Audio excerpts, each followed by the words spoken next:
When did you decide that this was all you could get? Hey, Wallflowers, my name is Dr. Nichelle Wall. I'm a licensed mental health professional as well as a certified sex therapist. And today is Work It Out Wednesday, where we come together to get our lives together. You know, there comes a point where you have to start checking your nervous system because it's telling you how you should live versus you telling it how you should live. The things that we go through in life often shape who we become, but we do have a say in the way in which we respond to it if we're aware of it. So things like cognitive rigidity, things like confirmation bias, things like schema formation, learned helplessness, these are all psychology words and things that end up creating the world that we live in.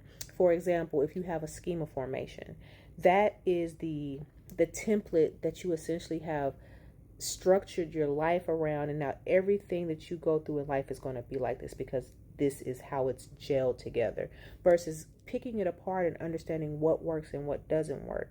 And then confirmation bias, you go in there and it's like, okay, well, my world keeps proving that this thing is true when that's just the reality of that situation. There are other examples out there that you could find, but because you're so cued in on this one thing or these set of things that are happening, it's so difficult to see anything else. And from that, you end up having like this learned helplessness that continues to facilitate the stuckness that you're in. And it's very difficult to get out of that because it's like, well, this has happened, so this is how this is going to be, and there's no other way. But there really are tons of other ways, and it's not out of your control, but change is difficult, and it isn't always easy when you don't know the other options. Like I said, this ends up resulting in the cognitive rigidity, like your brain and your traumas coming together, and you end up prioritizing the predictability because it's safer.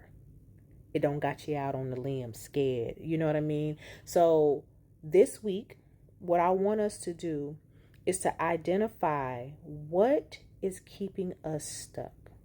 I want us to also identify the things that I'm doing. Do they make sense for where I'm going, or do I need to form a new game plan? Because you get to choose, y'all. You don't have to stay stuck in this pattern of habits and beliefs and behaviors that are just not working for you. So I'll see y'all next week. Have a good day.